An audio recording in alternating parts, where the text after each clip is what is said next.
From The Art of Racing in the Rain by Garth Stein. That which you manifest is before you. The visible becomes inevitable.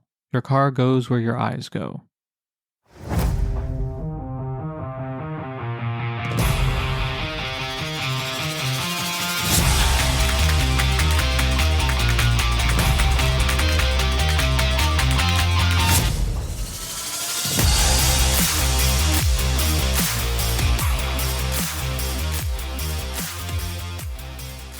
Welcome back to the Reading Room Ruffians, your favorite library podcast. It's me, Mallory, the little engine that could, but actually just wanted to take a nap instead.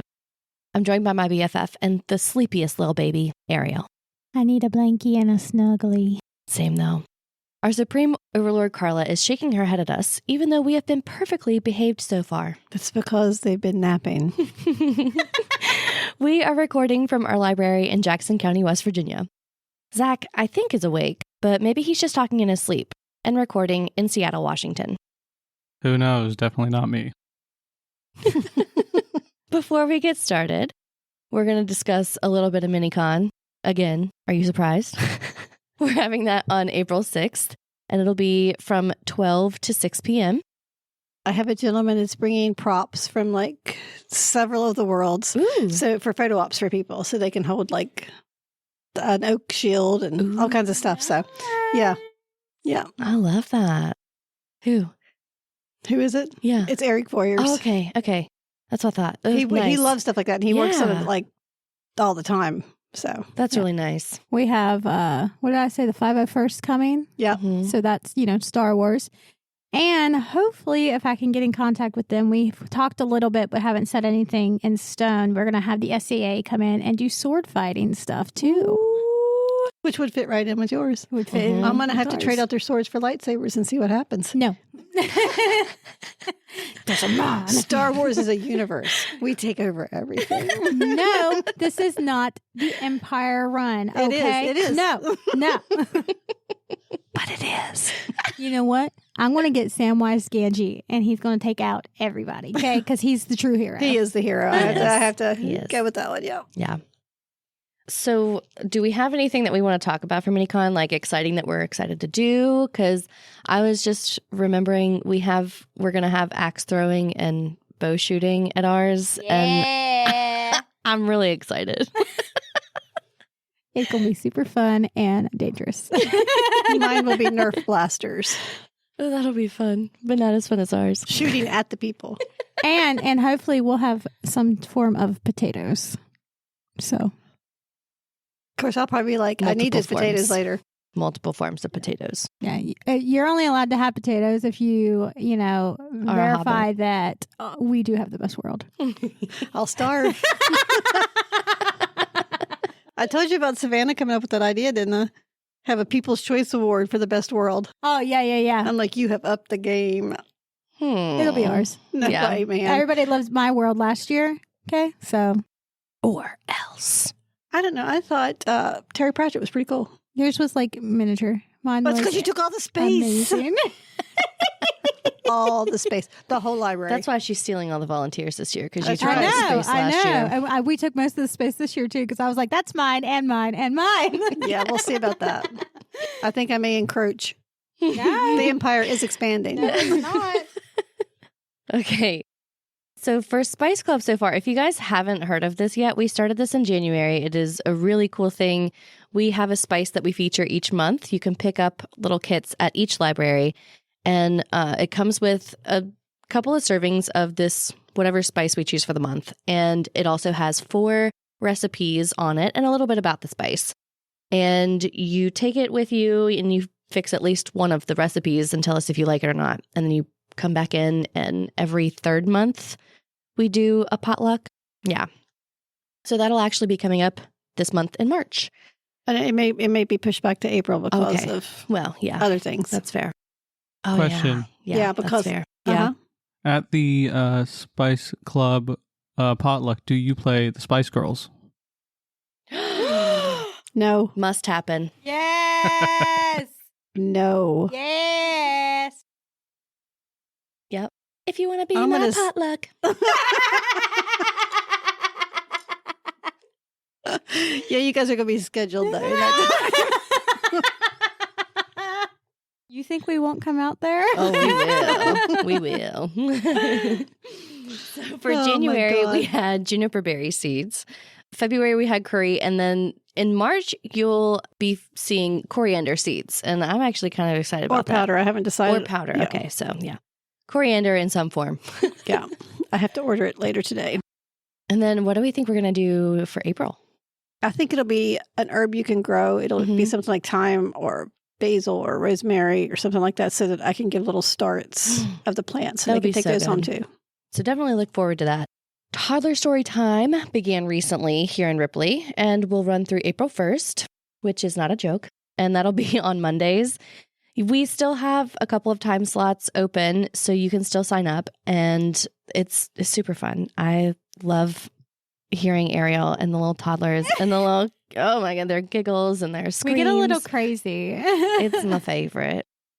And then let me see, on the 19th of March, I'll be having a coding night for my STEAM nights, and we're going to learn about Octo Studio, which is pretty fun. And I'm doing like a little bit less of a age gap on that one. It'll be ages 7 to 12.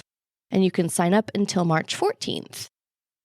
Ravenswood is also starting their story hour March 1st, and it'll be every Friday through the month of March. Very good. At 11 a.m. Ravenswood is also doing Dr. Seuss Week, which will be March 4th through 8th. And they're having Dr. Seuss Bingo on the 5th at 6 p.m. And that'll be super, super fun. And then they're going to have an Easter egg hunt on March 29th at 2 p.m. You can find information on all of that and more on our library's Facebook page at facebook.com/WVJCO Library. You should also follow us on TikTok and Instagram at WVJCO Library. For more Reading Room Ruffians fun, you can search up our Facebook group at Reading Room Ruffians Podcast, as well as our Instagram page, which is at Reading Room Ruffians. Check out our podcast Goodreads page, which we have linked in all of our episode descriptions, along with our personal Goodreads pages. Okay, Zach, do you want to start or do you want me? I can start. Start with the disclaimer, please. All right, yeah, first of all, there's a disclaimer. Today we're going to be talking about Indian mythology, which is, mostly just Hindu mythology, and we didn't realize how much there was. I was thinking, honestly, something like, I don't know, the Greek or Norse pantheons here. This is way, way, way more in depth and way more intense. So we're going to do our best. And constantly evolving. Again, it's constantly evolving because this is still a thing that's happening. So we're going to do our best, but this is only a little tiny slice of all there is to know out there. So and it's still their active religion. So we're total novices here, and we're still learning. Yeah. So I guess getting into it, mythology, let's go ahead and define it real quick. The traditional story is especially one concerning the early history of a people or explaining some natural or social phenomenon, and typically involving supernatural beings or events. So I think it's important to state right off the bat that mythology or myths does not mean like it's not true or anything. We're not talking about that. We're simply telling stories and talking about all the different details that we have. And let's see here. What do I actually have written down? Sorry, I lost my place. That's okay. You had a list. I didn't. Yeah. I have beautiful text in front of me. I mean, the illustrations are amazing, and the writing is beautiful. It's just way more than I thought it was going to be. Way more. Yeah. She says even though she ordered like 5 books. I did. And they're like thick. Yeah, well, yeah, I didn't. Big. I did not expect the amount. They are gorgeous, though. I mean, I was originally interested in it because I wanted to read the Vedas. I don't know what I was thinking, because they're more than I thought they were going to be. Because there's one where it talks about like an air battle. The gods are fighting amongst themselves in the air, and it sounds like spaceships and super cool weapons and stuff like that. And I thought, oh, that'd be cool to read.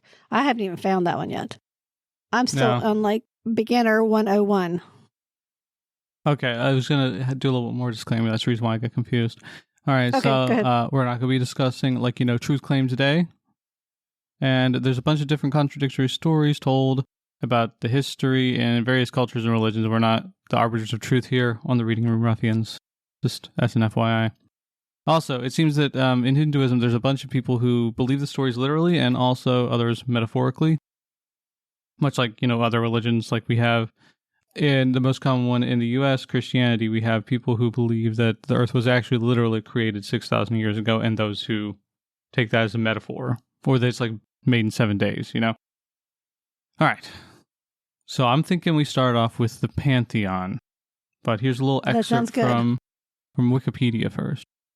The deities of Hinduism have evolved from the Vedic era to the second millennium BCE through the medieval era, first millennium CE. Regionally within Nepal, Pakistan, India, and Southeast Asia, and across Hinduism's diverse traditions.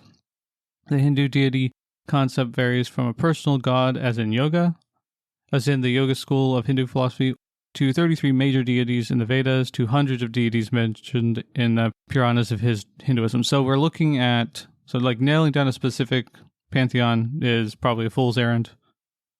And it's because of the same sort of thing we talked about. It's unlike the Greek or Norse mythology, Hinduism is still very vibrant and practiced today. That means we can't talk about some of the big ones that most people agree exist or have existed at one point. True. Let's go through the most prevalent ones. The earliest Sanskrit has, I believe it's Dyaus.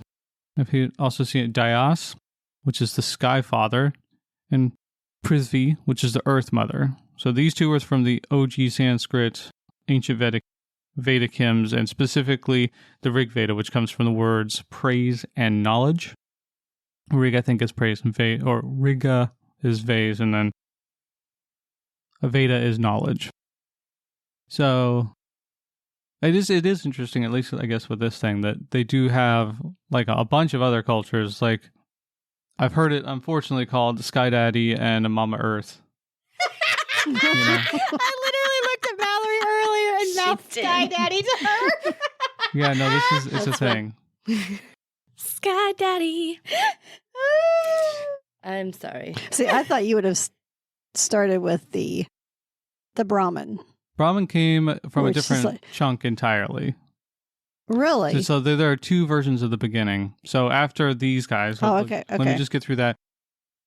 After the Dyaus and Prithvi, we have Surya, the sun god, Agni, the fire god, and Indra, the god of rain, the warrior king of gods, son of the sky and the earth. Okay? So, also just one little note about him. He apparently defeated Vitra, which is a giant snake.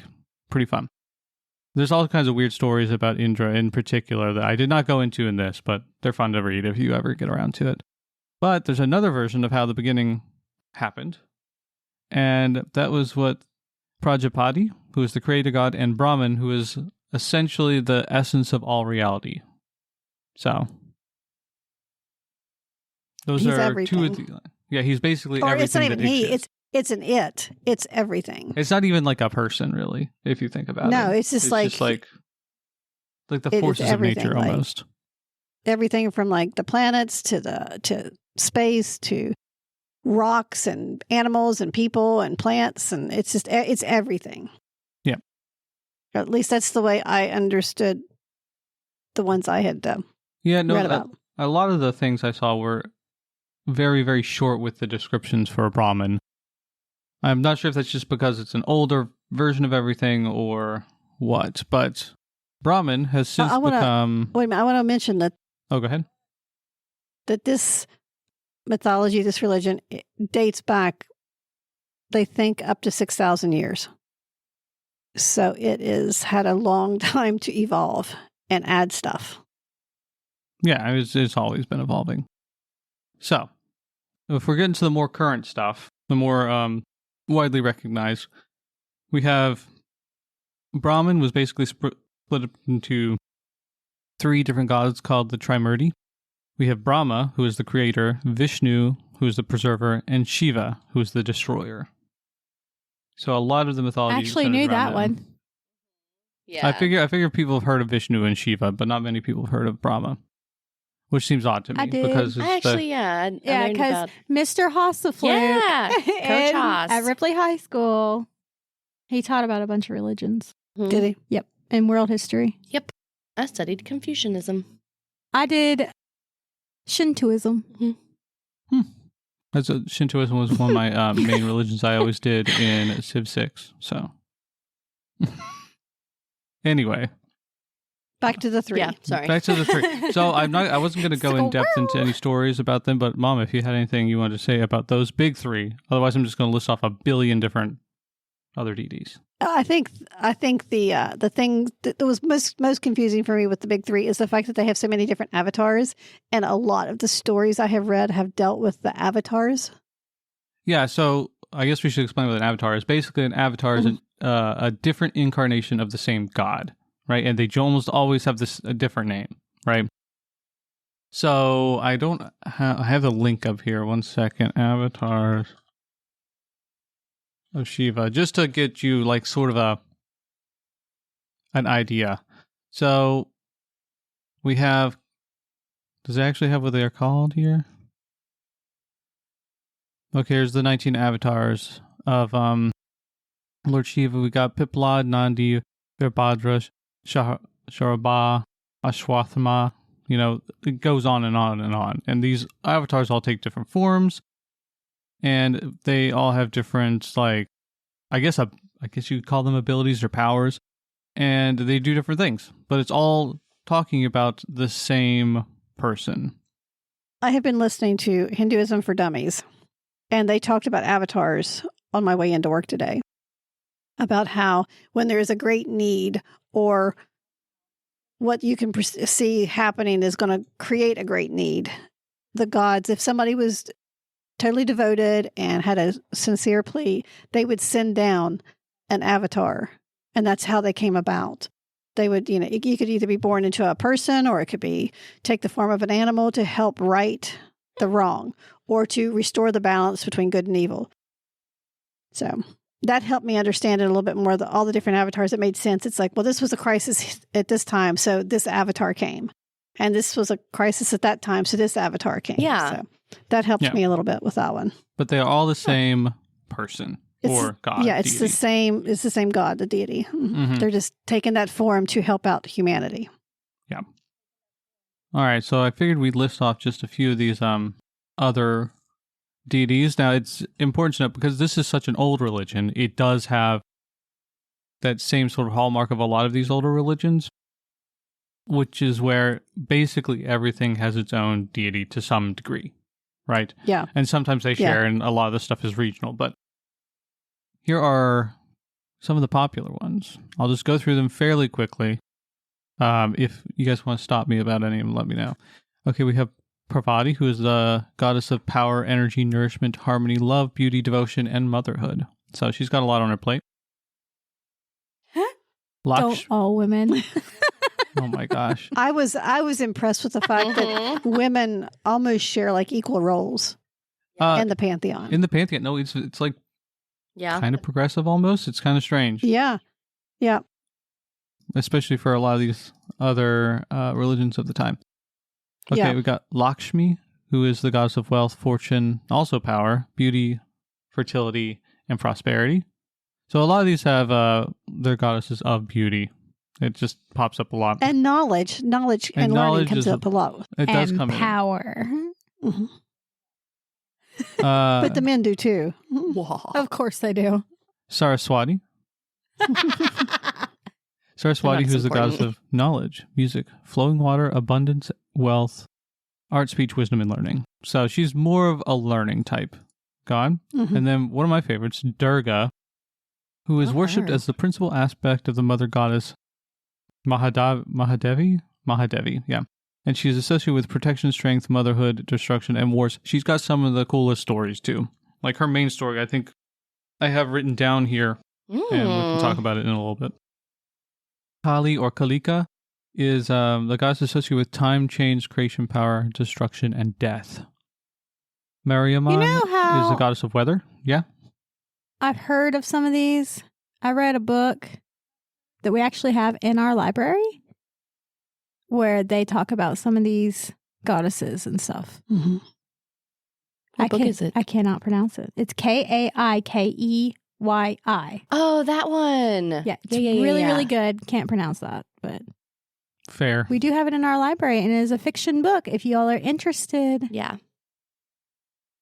We have Harihara, who is the dual representation of Vishnu and Shiva. Vishnu is Hari, Shiva is Hara. Harihara is also known as a... Nope, not doing it. It's too many letters. I'm going to try it. Okay, ready? Shankaranarayana. Shankaranarayana. That sounded pretty good. That wasn't too bad. No, it's just so long. I get lost. Yeah.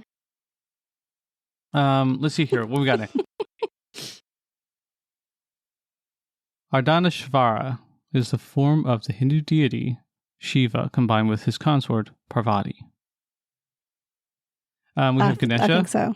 who is called other things, but he's the son of Shiva and Parvati. He's regarded as the god of wisdom, the remover of all obstacles.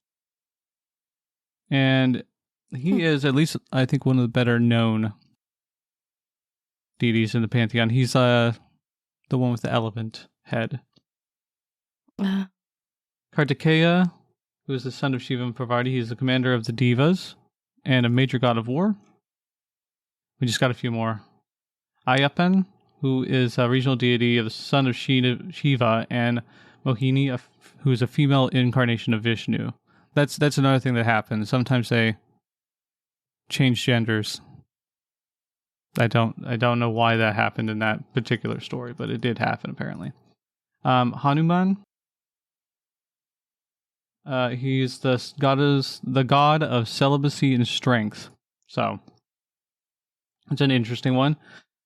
Navagrahas is he's revered in astrology and several temples, like he's a Vedic god.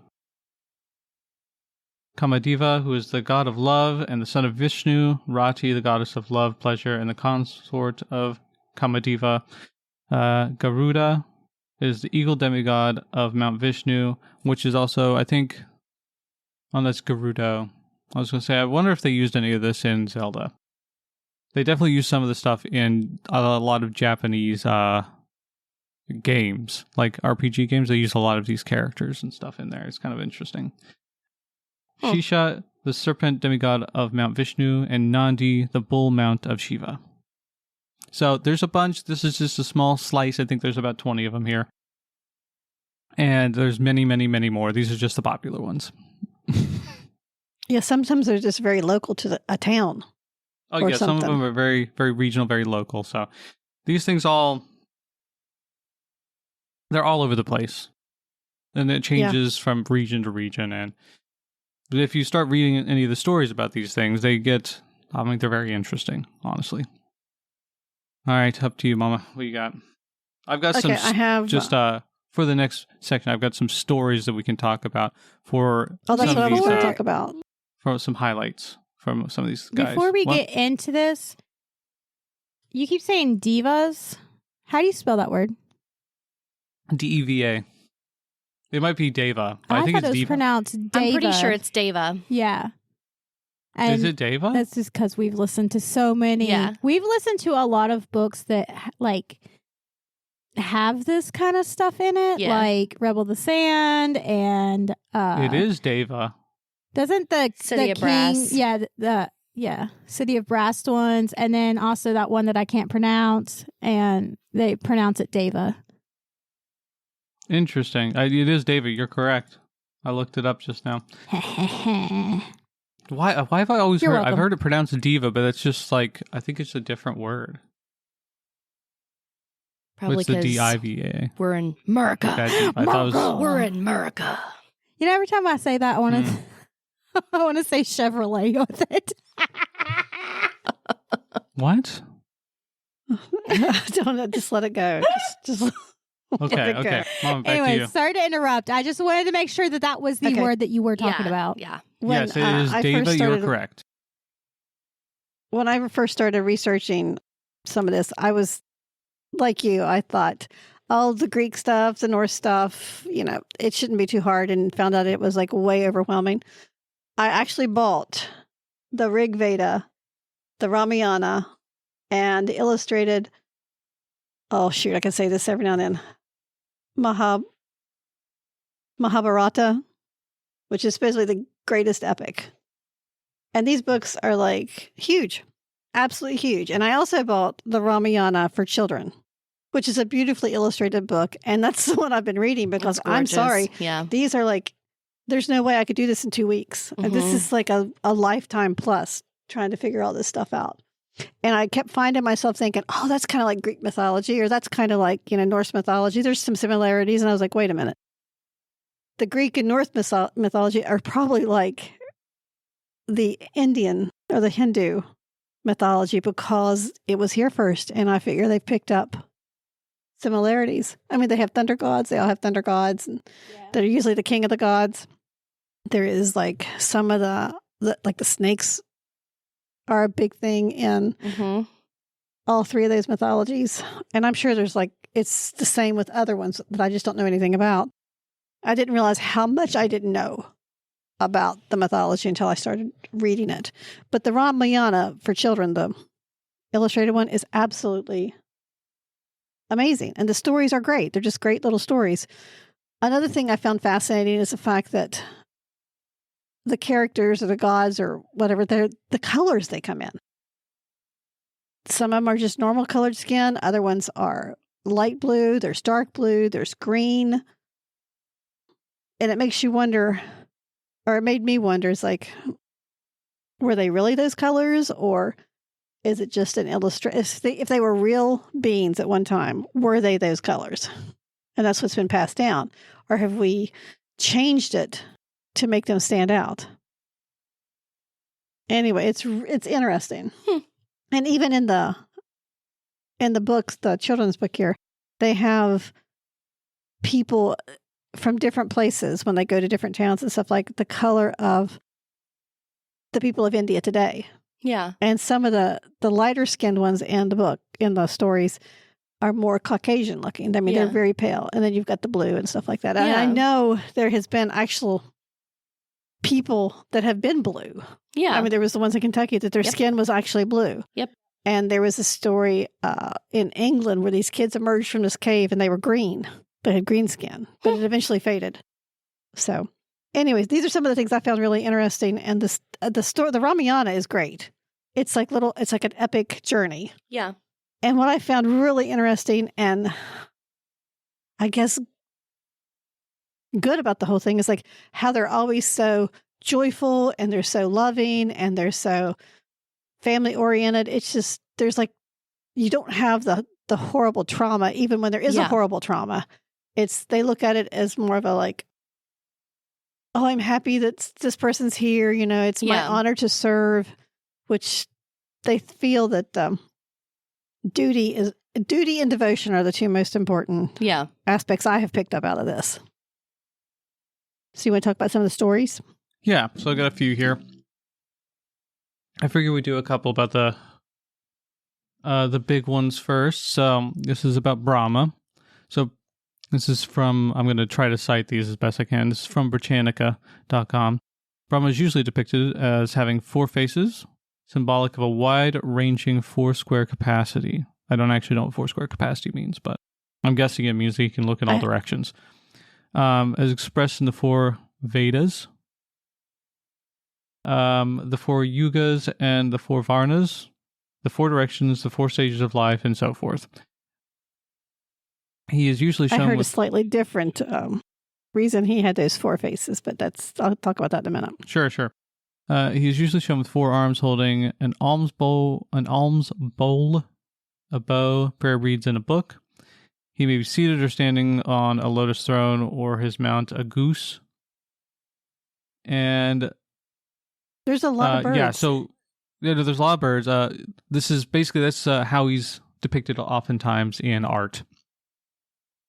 This next one's from Chopra.com, but I see this basically everywhere. He is said to have created the entire universe, including himself. He began by creating water. and dropping a seed into the primal ocean. The seed became a golden egg from which Brahma emerged. So he dropped it in there, and then he emerged from the egg. The remaining shell and material of the golden egg then expanded to become the universe. And although he's one of the main three gods, he doesn't seem to be worshipped nearly as much as Vishnu or Shiva, which I thought was interesting. Mm-hmm. What did you have to say about him, though? Okay. And see, I had to check out, like I said, Hinduism for Dummies because I was getting nowhere fast. And when he talked about that in one of the earlier chapters, he talked about Brahma creating, I could be wrong on this. I think it was up to 4 children just out of nothing, basically. And one of them was a daughter. And the daughter was so beautiful, he was like attracted to this daughter. So when she walked to one side, he grew another face so he could constantly watch her. And then she went behind him and he grew. I mean, it was like a constant thing. And there was actually one on top of his head. And she was like, this is just too creepy. Yeah. Somebody's got to deal with this. And I can't remember which god it was. I'm cut the one off the top of his head. Thoroughly grossed out. It was. It was like a horrible thing. Ew. But then it evolved into more of like a seeing and a knowing. And Yeah. but that was how he originally got them, according to that book. Now, like I said, I have no idea how true this is, and it does sound kind of creepy. And maybe there's a creepy vibe to the creation. I don't know. It's the reason he's not worshipped, or maybe it's because things have already been created, so we're worried more about protecting and nurturing now. I don't know. Yeah, there's not a ton of stories about Brahma in addition to that. So, no, I get you. That's a strange one. But no, I hadn't heard that in any of the stuff I read. So, well, it was weird that's the one he told, I thought. Mm-hmm. So, kind of odd. But anyway, go ahead. That I'm is sorry. kind of odd, yeah. No, you're fine. Yeah. It didn't fit with the other ones so much. Okay. Mm-hmm. All right, so Vishnu. So, again, this is how he's often depicted in art, because that's generally how these things are all described initially. This is from Wikipedia. The historic identifiers of his icon include his image holding a conch shell between his first 2 fingers of one hand, which is the left backhand, usually, a chakra, which is a war discus, in another, in this sense, the right backhand. The conch shell is spiral and symbolizes all of the interconnected, spiraling cyclic existence, while the discus symbolizes him that is which. Oh my gosh, the way that this is written is awful. Sorry. So he's got a discus, a conch shell. He's usually got a lotus flower, which symbolizes purity and transcendence, and also a gada, which is basically a club, right? That he sometimes has, which symbolizes authority and power of knowledge. So, generally 4 arms with these 4 different things in each of the arms is generally how he's depicted, at least in art. And then this next one, this is just a little story about him from worldhistory.org. Vishnu is also he's credited with giving all the other gods the gift of mortality. The story goes that the gods wanted to churn up the ocean of milk in order to create the nectar, Amrita, which gave its drinker eternal life. To mix the ocean, they decided to use the holy mountain Mandar with the giant serpent Vasuki as a turning rope. And then one end to be pulled by the demons and the other to be pulled by the gods. However, neither group could handle such a weight, and they called for Vishnu to hold it. This he did in the form of Kurma, the giant tortoise. This is one of his avatars, supporting the mountain on his shell. The nectar was duly created from the foaming sea, but the demons, true to their character, tried to make off with it. Fortunately, Vishnu interceded in the form of the beautiful Maya, who is the personification of illusion, and suitably distracted, the demons relinquished the nectar, which Vishnu graciously gave to the gods, allowing them the possibility of immortality. So that's kind of a fun thing about how he made all the other gods immortal. To churn an ocean of milk into nectar. That's kind of interesting. Yeah. Yeah. That's mentioned a lot, that ocean of milk. Yeah, I wasn't sure exactly what it meant. It was said much more poetically when I heard it. I can't think of what it is now because it's all runs together. This is a summary, so. Yeah. His Vishnu's first avatar was a fish, and then it was a tortoise, and then it was a boar, and then I think it was Rama was the next one. And they all had but different... I think it was funny how it evolved. It's like we'll start with the fish, then we'll go to the reptiles, then we'll go to the mammals, then we'll go to the people. They mentioned that in the Hinduism for Dummies, which is like huge. It's a huge book. I'm actually going to get it for the library. But the Rama stories are really good. The ocean of milk is the fifth from the center of the 7 oceans that surround the world. So there are apparently 7 oceans. See, I didn't even get to that part in my research for this stuff. Okay. But it's because there's so much. There is so much. Did you have anything else to say about Vishnu? Unless you want to start on the avatars, no. No, I was just going to hop over to Shiva. Like I'm just doing like a brief little description and then one story about him. Okay. So Shiva, this is from also worldhistory.org, is most commonly depicted naked with multiple arms and his hair is tied up in a top knot. He often has 3 horizontal stripes and a 3rd vertical eye on his forehead. He wears the headdress of a crescent moon and a skull, which is representing the 5th head of Brahma, which he decapitated as a punishment for the god lusting after his own daughter, which is the story you were talking about. Okay. That's what I was... And a necklace of head and snakes as bracelets. This is a story about how he became associated with the bull Nandi. So one day, Sarabi, who was the original mother of all the world's cows, began to give birth to an untold number of perfectly white cows. The milk from all these cows flooded the home of Shiva somewhere in the Himalaya. Angry at this disturbance to his meditation, the god struck the cows with fire from his 3rd eye. In consequence, patches of the cows' hides were turned brown.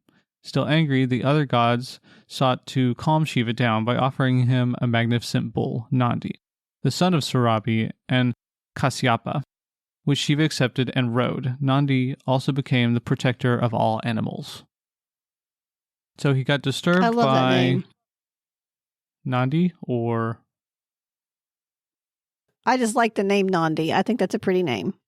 Oh, okay, yeah. Yeah, disturbed by all these cows from his meditation, gets mad, zaps them all with his eye, and then turns them brown, well, spotted brown. So I'm guessing this is also an origin story of why cows have spots. Could be. Probably. Okay, did you have anything about Shiva? That 3rd eye is pretty scary. He's not, he's the god of like destruction and stuff, but it's not a bad thing always. It's like it clears the field to recreate, to start over with a fresh thing. It's like, I think of it kind of like as an artist when you redo something, or it's like, okay, I'm done with that one. Now I start fresh. I'm going to clean up my workshop and start again. Now, for the poor people that are alive during that time, that might not be such a great thing. But it's not necessarily a bad thing. Does that make sense? Yeah. I think it was weird that CERN chose Shiva to be outside their headquarters, since he is the god of destruction. But are you talking like CERN is in the particle accelerator CERN? Yes. Interesting. Yeah, that's Shiva's. It's a big statue of him. Interesting. I had no idea. Yeah, I thought that was a weird one. But I didn't do so much with Shiva, except I think his last avatar is like Kali, or it's not Kali, not like the goddess, but something similar to that. And they believe that is the era we're in now. We're like near the end before we get wiped clean and start over. Let's hope not. But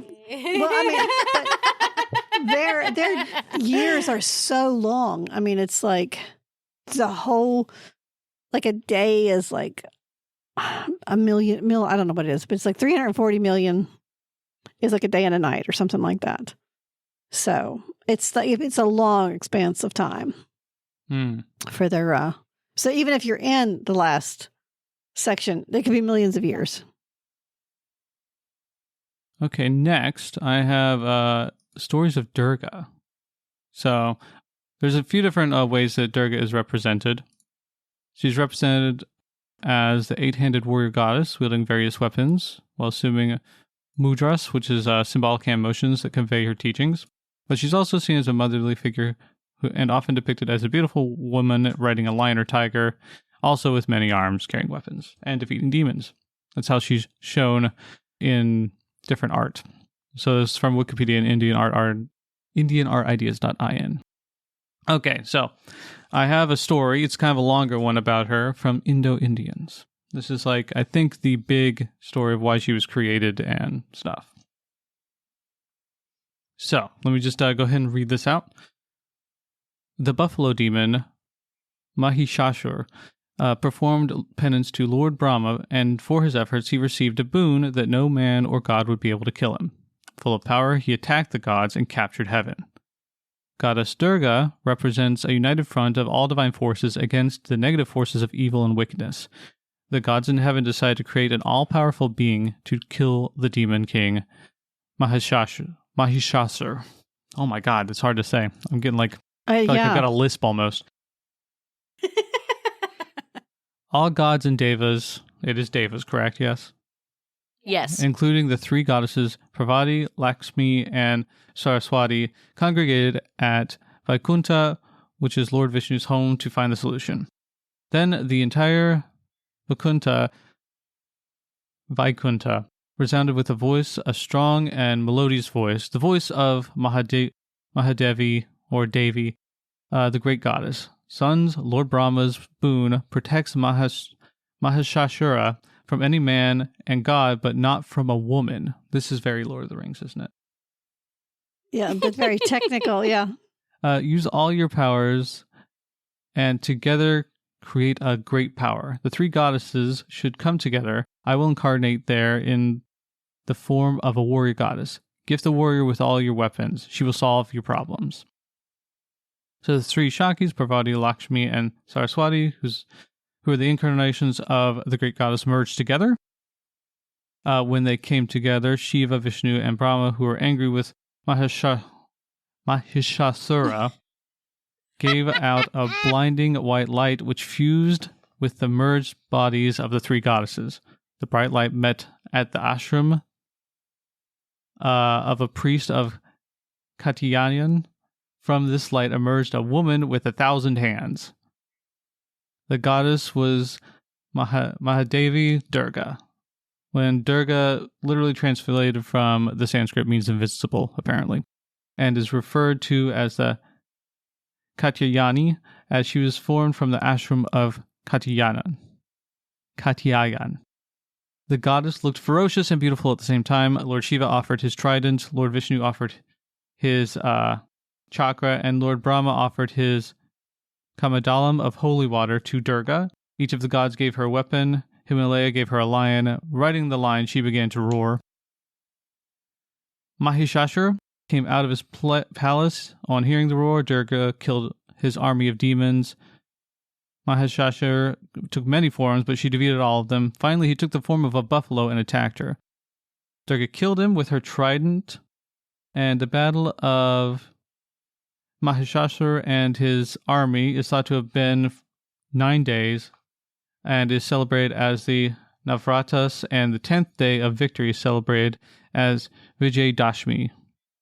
Goddess Durga is worshipped as the invincible and the destroyer of evil, is what it says on that site. So I put a little bit of like commentary in there, but that's basically the story. She is created to defeat this demon lord who was given too much power. And much like in The Lord of the Rings, oh man, what's her name? Who killed the Witch King? Eowyn. Eowyn was able to kill the Witch King because she's a woman and no man can kill the Witch King. Man. Exactly. That's feel one of our that. pins for MiniCon, just so everyone's aware. Yes, it is. I am no man. Mhm. Oh, Yeah, it's a sword with, I think, through his helmet, and it says, I am no man. We love women empowerment. Yeah, we do. So that was Durga. Uh-huh. Do you have any thoughts about Durga? She's pretty. I don't want to censor She's myself. impressive. She's dope. I know. Yeah. Yeah, I was going to say, I can't say that. You know what? I've gotten away with badass. I think we're She's okay. a bamf. You just Yeah. did again. Well, you're not supposed to get away with badass. You're supposed to bleep it. Well, I don't think that we've taken it out yet so far, and I've said it a lot. See, she's a bamf. That's what you can say. Mm-hmm. Okay, sounds good. We know what that stands for, right? Not a clue. Oh, I know what that stands for. Yes. Look it up, kids. Don't look it up. Don't look it I up. just told her what it was. Don't do it. Okay. Wow. Yeah. Did you have anything about Durga, or I did she don't. not come up? She came up, but that was just briefly. Not even as much as you just said. I just thought it's cool that there's a lot of warrior goddesses, which I think is impressive considering the way women are now treated in some of those places. Yeah, it's a strange dichotomy, I guess, of how Mhm.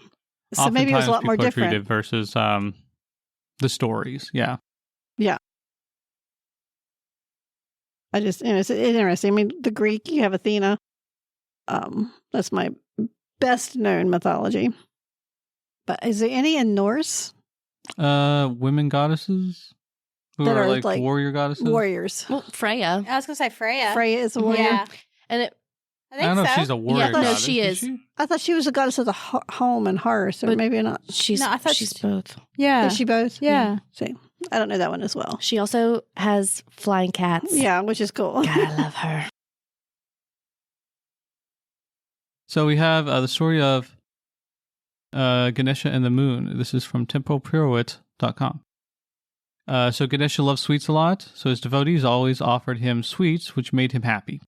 One day, a devotee gave him a lot of sweets, and he was so happy, he sat and ate till his stomach was full.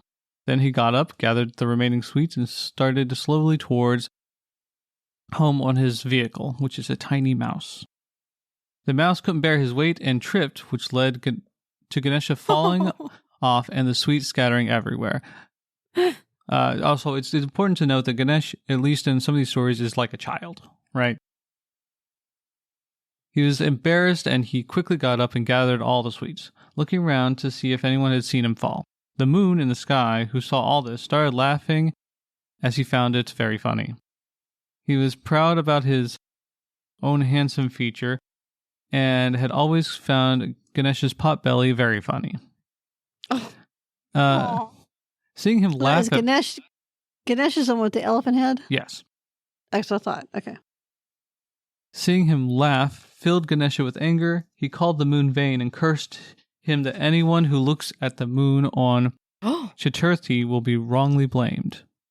Oh. Snap. The moon realized his mistake and begged Ganesha to remove the curse. Seeing this, Ganesha softened and forgave the moon. He told the moon that he couldn't remove the curse, but he would reduce its impact. Anyone who looked at the moon on Ganesh Chaturthi could redeem themselves by looking at the moon on the second day of fortnight and listening to the stories of Krishna or Shamantaka. It took me a second. But yeah, so those are the stories I've got. There's tons more stories out there. I would say read through them. I just picked out ones that I liked the best because I thought they were fun. Now, I heard a story from the Hindu book for dummies about Ganesh too and how he ended up with an elephant's head. I've already forgot the mom and dad at this point. Who was his mom and dad? Ganesha's, Two. it's Shiva and What? Parvati. I thought it was Shiva. Okay. Anyway, Parvati was, after she'd had the baby, he was like, old enough to, I don't know, maybe not a toddler, but older than that, but not really a teenager yet either. He was guarding where she was taking a bath. She's like, I'm going to take a bath. I'm going to relax, stand out here and guard the door and don't let anybody in. Well, Shiva came in looking for his wife and his son wouldn't let him in, and he got mad, and he cut his head off. Okay, so she gets out. I mean, not only has he hurt her child, but he had interrupted her bath. She got out mad. Dead man. Yeah, well, pretty much. She basically is like, you had better fix this. So he sent people out looking for someone, for anything, any kind of creature, pointing in a certain direction, with the head looking that direction. Yeah. I can't remember which one it was, because I was listening to this in the car. Yeah. And the first thing they found was an elephant, and he cut the elephant's head off and put it on the child, and he was revived. So that's how he ended up with an elephant's head. Hmm. That's kind of wild. I guess, is pretty hot-tempered. Well, I mean, do you blame her? No, the guy. Oh, No, she was like, I'd have still been mad. I wouldn't have forgave him. I'd been like, good, he's alive now, but you're still dead. You're going. You're on the list. Bye. But I just thought that was an interesting. Some of the stories are just like kind of blow my mind. It's like, where did you get that? Where did that come from? Interesting stuff. Mm-hmm. So I think that's all I've gotten. We were just about at an hour, right? Pretty close. Pretty much, yeah. The Ramayana is really good. People should try reading that one. It's about Vishnu's avatar Rama and how he was born and his life and the things he's done. And there's always, like, this is the one. There's always so much joy in seeing family and friends. For the most part, there is one person that got kind of led astray, but so far. And I also think it's interesting when the Monkey King helps him at one point. His name is Hunamam. Oh, it almost sounds like human. Hunaman. I mean, there's just like a couple extra letters, and I was like, I just found that kind of odd, because I like to go to the whole alien invasion type stuff, and they were the humans maybe, and these were other beings, but that's totally probably taking a different take on the mythology than it should have, but it'd make an interesting story. You know, I'm a little surprised that there hasn't been more, I guess. So there's been media about this stuff in this form of books a lot, but I haven't seen a ton of other like sources for use of the different people from Hindu mythology. You know, the stories would make some epic sci-fi movies. Yeah. They would make cool movies. They would make cool video games. I just don't understand why we haven't had more of that. Like I've at least I've missed it all. Yeah, I haven't seen it either. So, which is why I think it's so, to use, I guess a similar term, alien to us. It is so what we're not used to. Mm-hmm. You see elements of other things in it, but it's like, I don't get this yet. Oh yeah, people. I mean, people I'm gonna read these other books, and maybe not. One of them is pretty thick, but it's the Ramayana for the adults is pretty thick. But I do want to at least skim some of them, because I think it's really fascinating and I want to learn more. And I'll finish the children's book, which is amazing and beautiful, and hasn't even got on the shelf yet, and I've had to borrow it twice. Yeah. To get ready for this. And I also wanted to mention we have a Palace of Gold here in West Virginia. What? Yeah. Palace of Gold. What do you mean? Yeah, it's like I can't remember which. It's one of the Indian sects. It is. It's in Moundsville. Yeah, it's like from Krishna. Isn't that a Vishnu avatar also? I believe it. I think it is. But anyway, you can go visit it. It's beautiful. And in September, they have a festival of colors where they have the colored chalk and stuff like that. Yeah. Anyway, I would love to go. I really want to do one of those. Krishna is the eighth avatar of Vishnu. I thought so. We should do that. Can we do that? Can we start doing that? We have a lot of podcast road trips we need to take. Yeah. We probably need more equipment. So we're going to have to wait until we can afford more equipment. Let's get little mics and bring our pod track. We could, we can just, you could do that. Just Easy. order some of those little microphones that you can plug into our phones on Amazon. They're like little mini microphones. Yeah, they are plotting a trip. But I think this would be a cool thing to go to. Yeah. Yeah, that would be really fun. I think it usually happens on a Saturday, so it would be doable.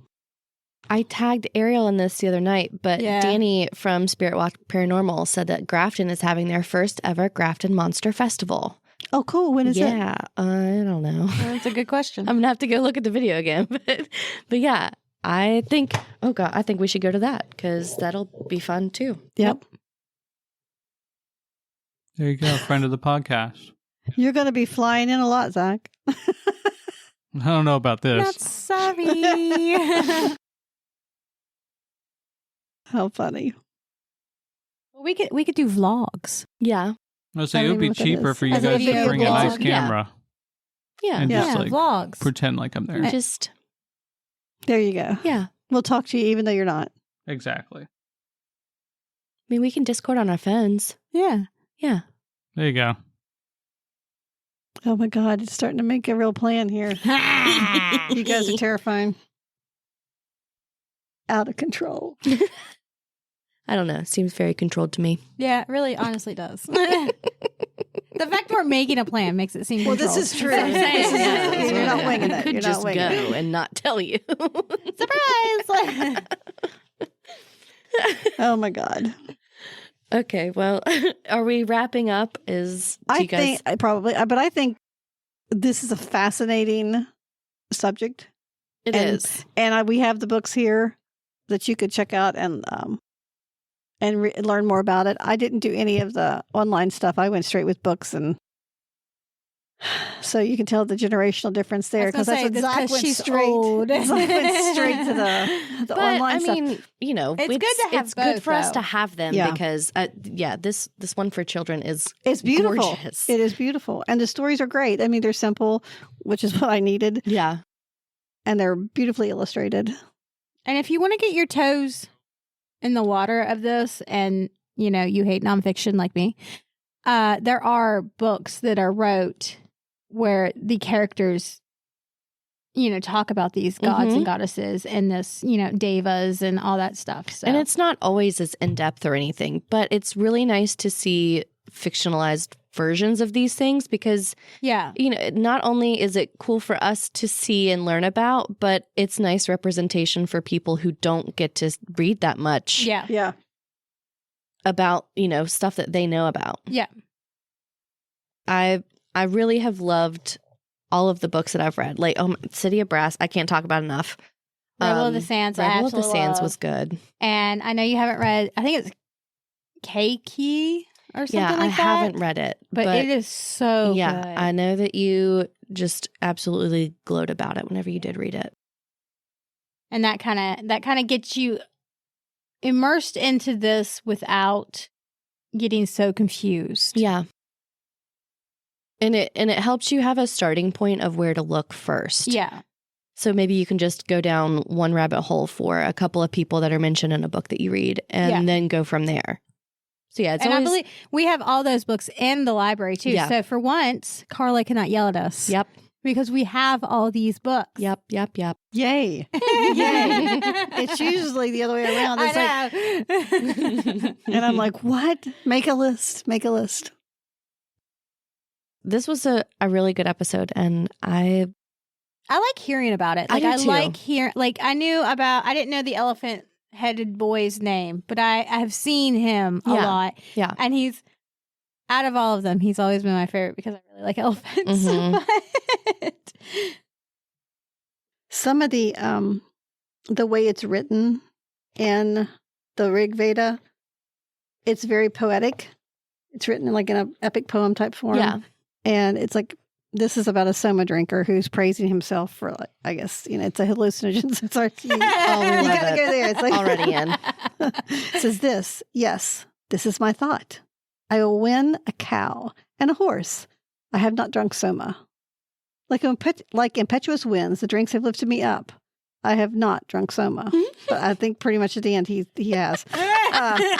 Anyway, it goes on and on and on like that. It's like, this is how they're written too. So Yeah. so that's why it's so hard to Mhm. follow. I need to like translate it to English and put in a story form so that Yeah. I can get it better. And if you really think about it, I mean, that's how it was originally shared. It was, Mhm. and I think that's the biggest reason they're probably so vibrant Uh-huh. is because it was not really imagination, but it was always shared Orally? by mouth. Yeah. And orally. and not just like written down. Because we had Although talking, they did Sanskrit yes. has been around for a long time. but we had talking way before we had any writing. So that's just And one of the creation cycles, while oh my God, it might be Shiva that's meditating because when he opens that third eye, it's bad. Or no, it's not. It's Brahma. When he's sleeping, before he goes to sleep, he swallows the Vedas so that when the world is destroyed, he has the seeds of the Vedas for the next one. yeah. So it's hard to tell how long these have been passed down. But I think it's like it's through mouth. It's through the oral tradition. Yeah. Because he swallows them and holds them and then, I guess, speaks them out again. Which is, I think that's really cool how that's also prevalent in so many other cultures. Yeah. Like, Well, you had to be able to do it before you had good writing back in the day. Yeah. I mean, if you don't have access to paper or clay tablets, I mean, what else are you going to do? You have to just speak it. I can't figure out why they would have ever used clay tablets. I mean, they had cloths. I would think you would have written on cloth before you'd have carried around a clay tablet. This is like Alda. yeah. It just seems weird, but I'm glad they did because cloth doesn't last and we do have the tablets. Yep. Maybe it is. Maybe they knew we were going to like... maybe they did try it on cloth first.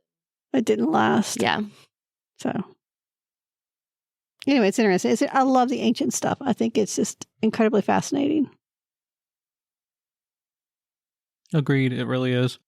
And this is just it is an intense undertaking. And I'm just like, oh my God. Did not do it justice. I don't think. Not at all. I mean, not at all. But it is incredibly fascinating. We'd have to do a series. This is the series of curiosities. Is just this.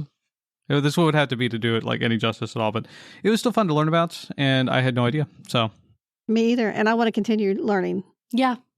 Ditto. Because I have the books in front of me. So there we go. It's exciting. It is.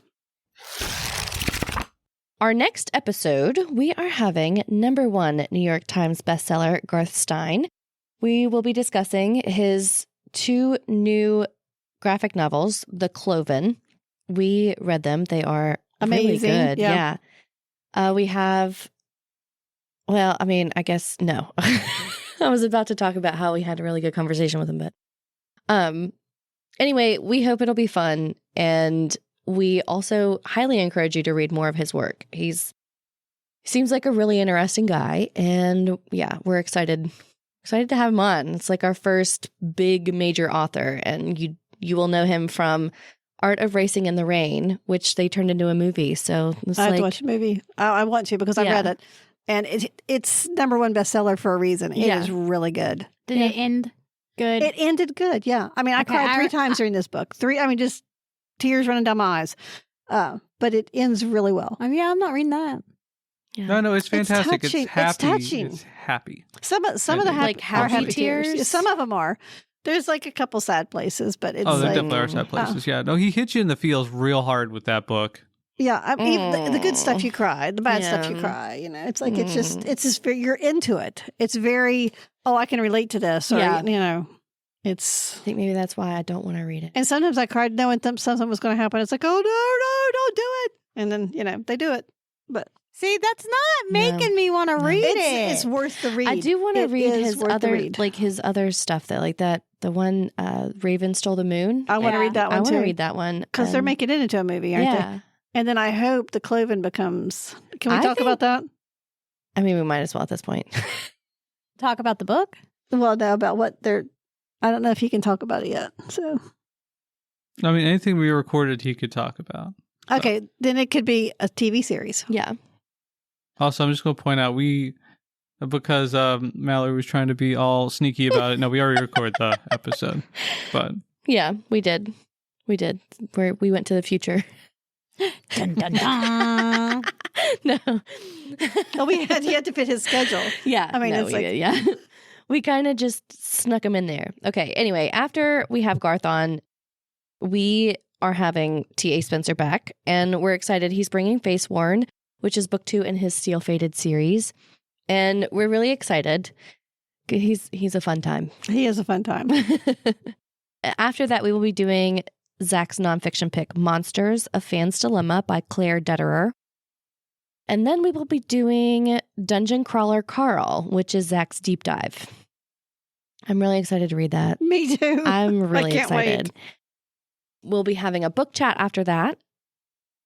Oh, we have the monster Yeah. and those don't count. Dungeon Crawler Carl as books here in the library. Yeah. Oh, okay. I am listening to Monsters right now, though. I did read Dungeon Crawler Carl already, and it's fantastic. And she's like, "You need to get them all." Oh my on God, audio." they need to read it. Yeah. This is the list. I only have so much money, people. I know. only have so Yep. much money. I'm not Okay, going to so lie. donate to the library so we can buy more books. Yep. This is specifically for audio Dungeon Crawler Carl. It's so good, though. Like, honestly, listening to it is so much better than I would think reading it would be. I We have have the read book. and It's listened amazing. to it. The listening is so much better. The dude sounds like the guy from Kronk, from Emperor's New Groove. Oh my He And, does, kind of. oh no, he sounds a lot like him. And Princess Donut is hilarious. The donut? Princess The cat, Donut. yeah. Mhm. Yes. Yeah, that Oh, voice the cat, actor, the he's cat. fantastic. Okay. Yeah. And at the end of the audiobook, it's getting ready to, and he goes, whoa, stop. You know, and he's like, if you want to hear more. But it's the guy who, like, you know, he's reading it like that character. Oh, that's hilarious. That's It's fun. so good. Yeah, he's basically doing an ad at the end, and he hates love it that. sometimes.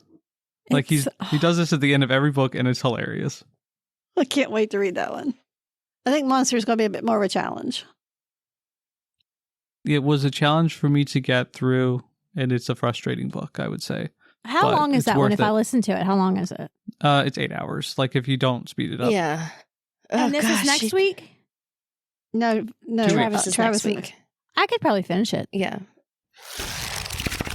Okay. We hope you enjoyed today's episode. It's time for us to sign off. But before we go, only the best libraries have librarians who don't shush you.